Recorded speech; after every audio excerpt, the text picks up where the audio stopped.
posso clamar, pela fé posso enxergar. Estamos começando mais um programa Restaurando Vidas. Que Deus te abençoe durante o dia de hoje e que você tenha escolhas que agrade ao Pai Eterno. Você tem andado ansioso na sua vida? A ansiedade traz muitos males ao nosso organismo e ao nosso coração. Às vezes, antes de alguma coisa acontecer, nós já estamos sofrendo. Talvez ela nem aconteça, mas a ansiedade tem rondado os nossos lares. A palavra de Deus, ela trata muito esta palavra, esse estado da alma, ansiedade, algo que pode te trazer grandes prejuízos.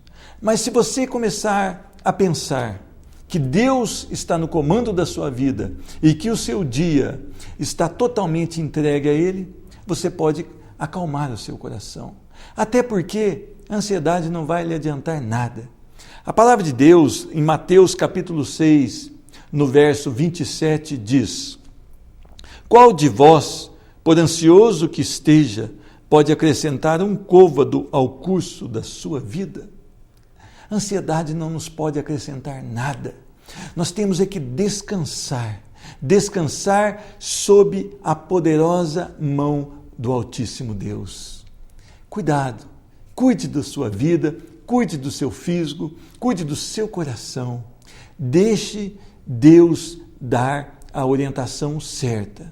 Agora, você tem lido a palavra para ter intimidade com Deus? Você tem buscado um tempo de oração? Você tem frequentado uma igreja séria, onde a palavra de Deus é realmente a verdade? Busque, em primeiro lugar, o reino de Deus e a sua justiça, e todas as demais coisas lhe serão acrescentadas. Amém. Queria conversar hoje com o pastor Raimundo Moreira. Pastor Raimundo Moreira, aos 8 anos de idade, já era um bruxo.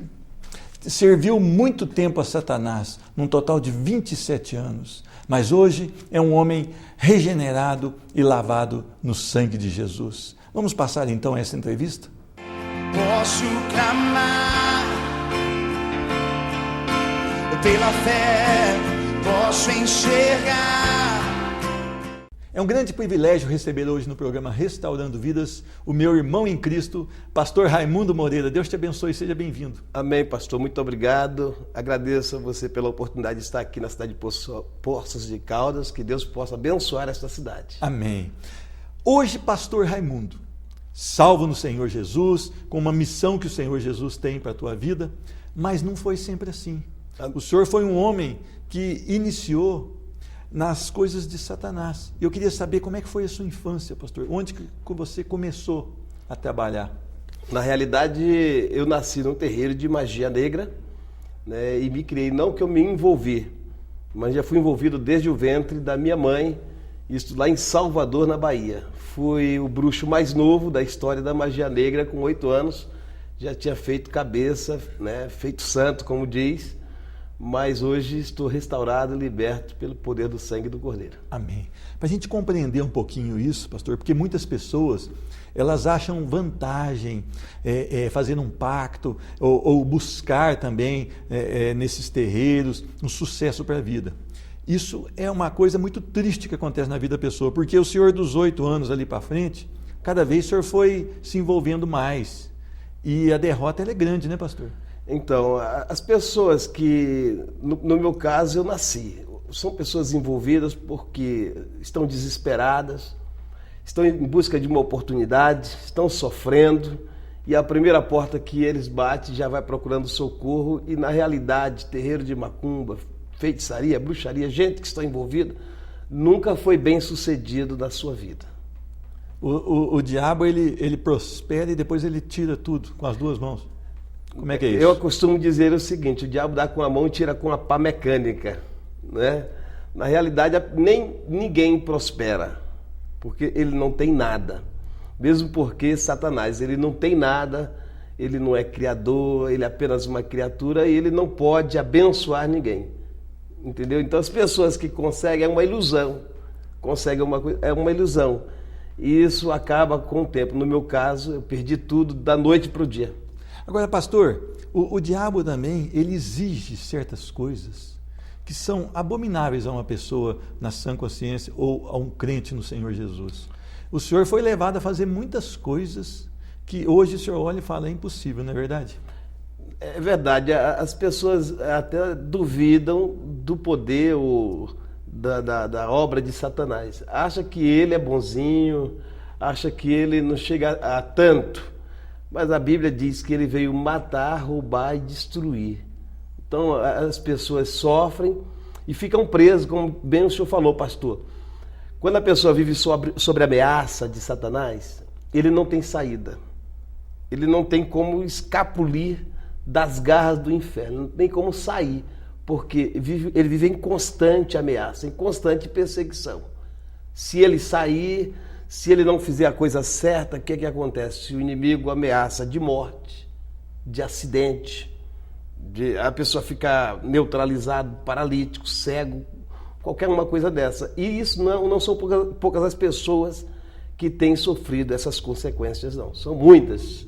Agora, pastor, para que aquela pessoa que está nos assistindo, ela entenda, quando ele faz oferta, parece que é uma oferta bastante generosa.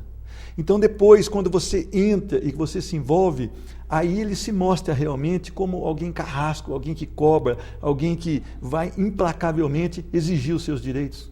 Verdade, porque o inimigo, a gente costuma falar o seguinte, que ele vem com um sapatinho de algodão. A pessoa, ele pede uma oferenda, um sacrifício, a pessoa ele dá, é em troca de um benefício. Quando a pessoa faz isso, a pessoa já está enrolado.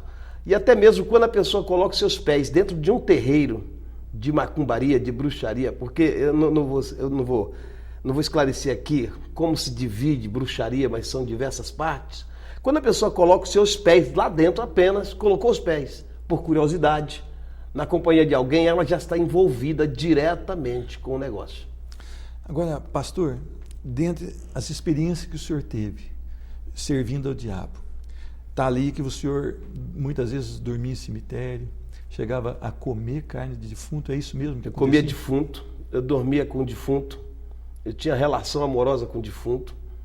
Na realidade, eu estava preso às obras das trevas. Eu não fazia isso porque eu queria, não.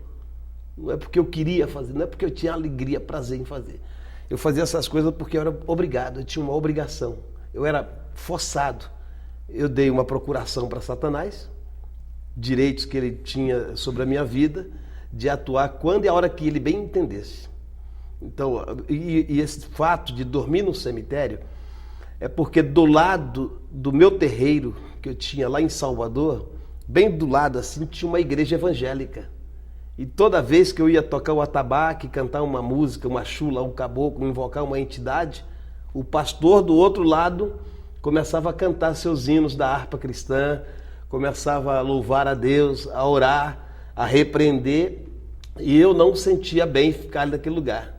Eu tinha que sair imediatamente.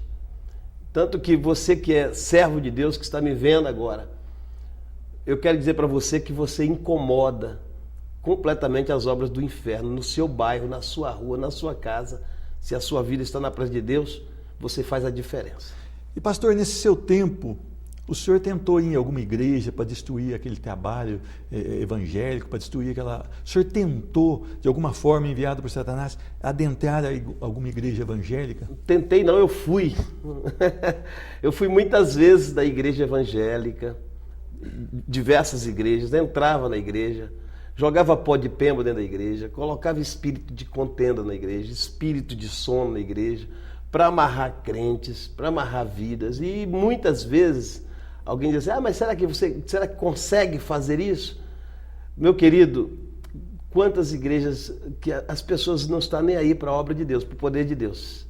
Na igreja que eu entrava, que o povo me ignorava, eu conseguia fazer algumas coisas. Conseguia colocar espírito de giramundo na igreja, fazer os crentes ficar andando na igreja. Mas quando eu entrava numa igreja em que o povo começava a glorificar a Deus, a dar glória a Deus, aleluia, eu não resistia a ficar naquele lugar. O senhor tinha que sair porque imediatamente se sentia totalmente fora do ambiente. Não, pressionado. É porque quando eles começavam a fazer isso, eu via cair fogo do céu, bola de fogo no meio da igreja. Eu não resistia, pastor, ficar naquele lugar. Amém. Isso foi muitas vezes, não foi uma vez só não. Como eu também me deparei muitas vezes com crentes, com homens de Deus, mulheres de Deus. Tentei fazer trabalho para amarrar a vida deles e não dava certo. Agora, pastor, o senhor também ficou muito tempo sem cortar cabelo, talvez 19 anos. 19 anos, isso trazia uma higiene ruim. Como é que era isso? Satanás é sujo, o diabo é sujo, e as pessoas acham que ele é bom, né? Que ele é benigno, mas era um pacto que eu tinha, eu não podia cortar cabelo. Eu não podia cortar o cabelo de jeito nenhum. Enquanto vida eu tivesse, eu não podia cortar o cabelo. Fiquei 19 anos a ponto de que pente não entrava no meu cabelo, água não entrava no meu cabelo. Meu cabelo enrolou, não é que ele cresceu, ele subiu. Ele subiu muito, 19 anos, o meu cabelo cresce rápido. E para mim foi um grande alívio, foi uma grande bênção que eu recebi no momento que eu cortei o meu cabelo. Amém. E mesmo porque, pastor, ninguém queria cortar o meu cabelo. Eu passei em 5 salões diferentes, ninguém queria cortar o meu cabelo, não tinha ferramenta adequada para cortar o meu cabelo. Foi uma luta. Foi difícil achar alguém para cortar meu cabelo. Eu tive que tomar uma decisão drástica para a pessoa cortar o cabelo. Agora, pastor, o diabo, ele é trabalhador. Nós sabemos que ele é trabalhador e perseverante. Eu vejo muitas pessoas no comércio, muitas vezes, alguns sem saber e alguns enviados a fazer certas coisas. Mas eu vejo ali ferraduras, eu vejo ali alguns amuletos, eu vejo também potes de sal com alho. Isso, nesse ambiente de magia, isso é usado, não é verdade? Todas as pessoas que colocam esses amuletos no seu estabelecimento comercial, na sua casa, é por orientação de um guru, de um babalorixá, de um pai de santo, de uma mãe de santo. Alguém coloca, comigo ninguém pode, né? Peão roxo, coloca arruda atrás da orelha. São amuletos, é obra de feitiçaria. E, na verdade, isso atrai mais a presença de Satanás. E isso torna-se um ponto de bruxaria, um ponto de contato de feitiçaria. Quando a pessoa coloca alho, sal grosso, coloca peão roxo, espada de Ogum, essas coisas, uma ferradura atrás da porta, são coisas que é pontos de contato de bruxaria. Assim como aquelas pessoas que têm um bar. Eu já tive em diversos lugares, em diversas casas, tem um barzinho na sala e tem bebidas e as pessoas dizem aqui só para enfeite, ninguém bebe, mas eu quero desafiar você que está me vendo agora para você ver que a bebida está evaporando, simplesmente está subindo. Ali é um altar de Satanás, é um altar do tranca-rua. Ali ele se faz presente naquele lugar. Agora, pastor, as pessoas também, muitos até que se dizem crentes, salvos no Senhor Jesus, elas ainda mantêm afinidade com músicas seculares. E nós sabemos que diversas músicas seculares, elas são uma apologia ou diretamente a esses rituais de magia, ou então a bebida, ao sexo sem comprometimento, a lascívia. Isso também é obra de Satanás, pastor? Eu trabalhei para o Raul Seixas. Eu fui bruxo do Raul Seixas. As letras das músicas do Raul Seixas, a maioria das músicas foram feitas dentro do meu terreiro. A música, nós sabemos que é uma inspiração de Deus, a música em si. Na minha terra, na Bahia, a música, ela é inspiração satânica e diabólica. Esses cantores da Bahia, esses cantores de axé, da música moderna, a música antiga, todos eles têm envolvimento, todos. Não existe um. Todos eles que têm envolvimento com as obras das trevas. E eles não vêm me dizer que não, mas tem sim. As letras fazem apologia a Ogum, a Yansan, a Xangô, a Preto Velho, aos demônios. E são mensagens subliminares, na realidade. Que vêm para contaminar e contagiar depois. E quando entra na casa da pessoa, no seio da família, aí começa a acontecer alguns problemas. É verdade. alguns problemas sérios, né? E mesmo, pastor, as músicas de um modo geral, sertanejas, quando ela faz apologia à bebida, quando ela faz apologia a você ter mais de uma mulher ou mais de um homem, essa música ela está servindo a Satanás Está também. servindo a Satanás. E tem um detalhe, pastor, eu não quero ser aqui radical, mas hoje existem algumas letras de música, até música evangélicas. Tem alguns cantores evangélicos aí que estão entrando nessa situação aí. Temos que vigiar. Confrontar com a palavra. Confrontar com a palavra. E mesmo porque o cantor evangélico, ele é levita, ele é adorador. Ele tem que estar consagrado. Consagrado. Tem que ter uma vida apartada do mundo. São poucos homens que estão cantando música evangélica, que estão levando uma verdadeira adoração a Deus. Eu não estou questionando a letra, ele tem algumas letras também de música evangélica, que está se comprometendo. Agora, pastor, dentro desse pensamento, aqueles que estão na igreja hoje como adoradores, eles têm que romper com o secular, ou não? Tem que romper, exatamente. Meu conselho é que não coloque na sua casa, que não participe dessas coisas, porque realmente você pode atrair a presença do inimigo. Não se atrai ou não se invoca a presença do inimigo apenas a pessoa fazendo um pacto, não, mas através de música, através de objetos de uso pessoal, de roupas. Tem muitas coisas. A gente não pode ser radical, mas temos que ser vigilante. O inimigo está vivendo os seus últimos dias, os seus últimos instantes na terra. E as suas estratégias cada vez mais melhoradas. É mais forte ainda. Então, o alvo dele é o Senhor, sou eu, é você que está me vendo. O alvo do inimigo são as famílias. São as famílias, é a família evangélica. Porque aqueles que já está lá na mão dele, ele não está preocupado. Está preocupado comigo. Porque eu vou contra ele, eu vou ser usado por Deus para destronar as suas obras na terra, desfazer as obras de Satanás na terra. Amém. Então, o cristão é o principal alvo. Quem Satanás está procurando destruir? Somos nós. Então, o crente tem que vigiar. E existe uma palavra que sempre é usada, isso não tem importância, isso não tem importância, isso não faz diferença, é bobagem, é coisa folclórica, é coisa regional, é coisa da Bahia, é coisa do Rio Grande do Sul, que hoje o Rio Grande do Sul se envolveu com um nível de bruxaria muito forte. Eu estou entrando no sul do país constantemente, estou indo para o sul do país, e o Rio Grande do Sul, pastor, para você ter uma ideia, hoje eles se alegram de ser o país da bruxaria, o estado da bruxaria.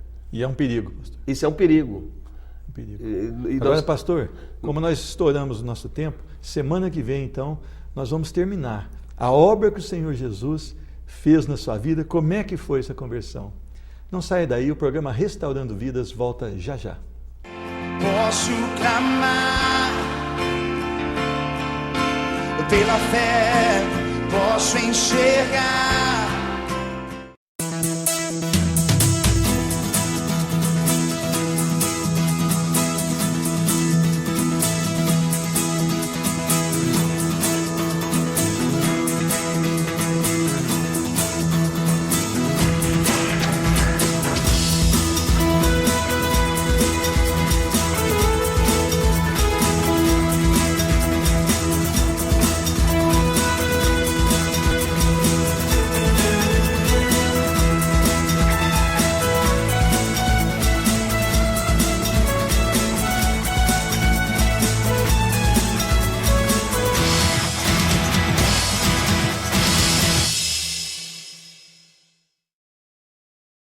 Posso clamar pela fé, posso enxergar. Eu quero meditar em um texto da palavra do Senhor que se encontra no livro de Jó, capítulo 1, a partir do verso de número 20. Diz a palavra do Senhor: Então Jó se levantou, rasgou o seu manto, rapou a cabeça e lançou-se em terra e adorou. E disse: Nu saí do ventre da minha mãe e nu voltarei. O Senhor o deu e o Senhor o tomou. Bendito seja o nome do Senhor. Em tudo isto, Jó não pecou, nem atribuiu a Deus falta alguma. Amém. Vamos orar? Senhor Deus, é um privilégio estar diante da Tua palavra, palavra que modifica as vidas e que traz salvação. Fala através do Teu servo, Senhor, para que pessoas, Senhor, possam ser realmente tocadas pelo poder da Tua palavra. É no nome de Jesus que eu oro e agradeço. Amém. Um homem íntegro, reto, justo, temente a Deus e que se desviava do mal. Assim é o relato sobre a vida de Jó, sobre sua conduta. Jó era o homem mais rico do Oriente. Jó tinha 10 filhos, sendo 7 homens e 3 mulheres. Jó possuía muitas juntas de bois, muitas mulas, bastante ovelhas, camelos. Jó era um homem rico, bastantes serviçais também trabalhavam para ele. Mas num determinado dia, o Senhor então deixa que Satanás toque na vida de Jó. Porque Satanás dizia que Jó não era fiel, mas negaria o Senhor. Jó então recebe as notícias todas em um dia só. Primeiro ele perde os seus bois e as suas jumentas. Depois ele perde os seus cordeiros. Depois ele perde todos os seus camelos. E por final, talvez o mais duro golpe na vida de um homem, ele perde os seus 10 filhos de uma só vez, quando a casa onde eles banqueteavam veio abaixo e matou os 10.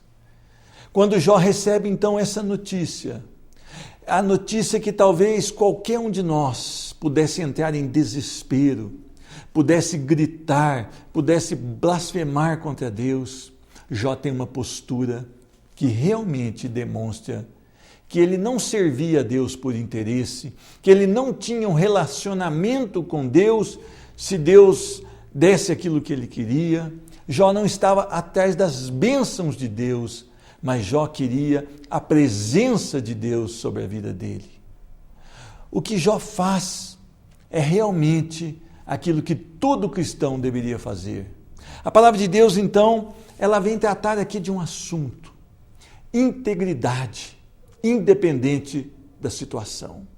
Você tem mantido integridade mesmo na situação de falta de dinheiro, falta de saúde, falta de controle, muitas vezes, no casamento, nos filhos? Você tem sentido e você tem vivido esta integridade? Nós precisamos manter firmes em Cristo Jesus. Nós precisamos saber que, apesar das situações em que estamos vivendo, apesar do momento mais difícil que passamos, Deus é o Deus dos impossíveis e Ele está cuidando das nossas vidas. Jó, então, ele tem uma reação que a maioria dos homens teria diante dessas notícias tão ruins. Diz a palavra que Jó se levantou. Se levantar é sair daquele momento de repouso e começar a tomar algumas atitudes. Se levantou, mas se levantou para quê?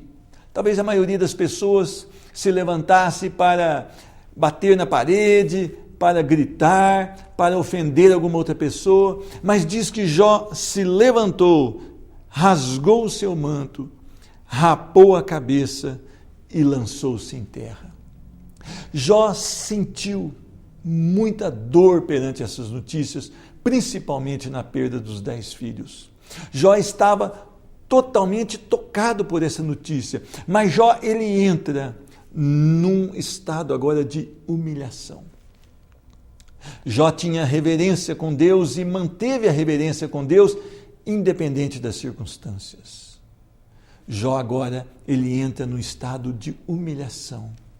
Humilhação porque ele queria dizer: Senhor Deus, eu compreendo que sou pequeno, que não posso trazer os meus filhos de volta, que não posso trazer os meus serviçais, que não posso reaver as minhas riquezas.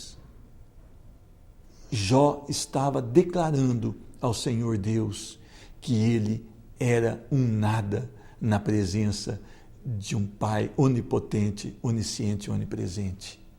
Jó diz aqui no final do versículo: adorou.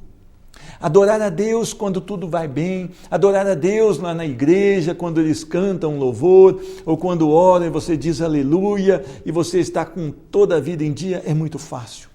Mas adorar a Deus, declarar, Senhor Deus, eu perdi tudo, eu perdi os meus filhos, mas Tu és o Deus da minha vida. É bastante difícil, mas Deus requer isso de nós. Nós não podemos adorar a Deus só quando as coisas nos vão bem. Nós precisamos adorar a Deus em qualquer circunstância. E Jó adora a Deus, porque ele disse, nu saí do ventre da minha mãe e nu voltarei. Jó sabe da sua insignificância aqui nessa terra. É uma vida de um pequeno tempo. Diz a palavra que a vida nossa aqui nessa terra é como uma neblina. Ela vem, ela se aloja e logo se dissipa. Jó entendia este versículo lá do Novo Testamento, porque ele vivia isso. Nu saí do ventre da minha mãe. Jó não trouxera riqueza quando nasceu. Jó sabe que Deus o abençoou, mas agora Deus resolve tirar. E Jó fala, nu ao ventre da minha mãe voltarei. O Senhor, Deus é maravilhoso. Ele pode todas as coisas. E Ele está no controle da situação. Agora diz o seguinte, o Senhor o deu e o Senhor o tomou. Bendito seja o nome do Senhor. Quando você se alicerça naquilo que você tem, quando você vive por aquilo que você tem, se você chega a perder, a ficar com menos, você começa então a querer blasfemar contra Deus. Jó não tinha esse problema. Jó estava inteiramente confiante de que o Senhor era poderoso para dar e para tirar. Jó entrega toda a sua vida e todos os seus bens e todos os seus filhos nas mãos do Senhor. Em tudo isso, Jó não pecou nem atribuiu a Deus falta alguma. Você tem falado coisas que agridem a um Deus poderoso? Você tem murmurado ao ponto de angustiar o coração de Deus? Você tem denegrido verbalmente a palavra de Deus? Nós temos que tomar cuidado. A palavra de Deus diz que Jó, ele cria no Senhor e ele vivia para o Senhor. Mas isso pode não estar ocorrendo na sua vida. Conforme a situação, você pode estar blasfemando contra o Senhor. E eu queria chamar a sua atenção agora. Volte atrás, peça perdão se você falou contra Deus, se você, no fundo do seu coração, talvez você não emitiu nenhum som, mas no fundo do seu coração você falou, Deus não podia ter feito isto comigo. Você deve rever. Todas as coisas pertencem a um Deus maravilhoso. Tudo é dele, tudo é para ele. Toda a honra e toda a glória sejam dadas a ele. Deus é o Senhor das nossas vidas. Deus, ele sabe como trabalhar e ele sabe que os nossos planos são totalmente falhos. Por isso, muitas vezes, ele cancela os nossos planos, mas ele vem com seu plano perfeito sobre as nossas vidas. E você precisa passar a crer que Deus é suficiente para fazer mais do que você está pensando ou do que você está pedindo. Entregue a sua vida nas mãos do Senhor. Declare que Jesus é o Senhor da sua vida. A sua história começará a mudar a partir de hoje. Quero orar por você. Senhor Deus, muito obrigado pelo privilégio que temos de estar diante da Tua Palavra. Senhor Deus, nós queremos manter a nossa integridade, nós queremos caminhar, Senhor. Abençoa esta pessoa que está assistindo o programa Restaurando Vida. Toca com a Tua Palavra, com a Tua unção, com o Teu poder. Restaura essa vida, restaura esse casamento, restaura a saúde, restaura o vigor, Senhor. E coloca nesse coração a Tua Palavra, que traz vida, que traz cura e que traz libertação, em nome de Jesus. Amém. Que Deus te abençoe muito durante o dia de hoje e que você possa realmente manter uma integridade, uma retidão, porque o nosso Deus não falha, não erra e é um Deus íntegro. Que Deus te abençoe. Posso clamar pela fé, posso enxergar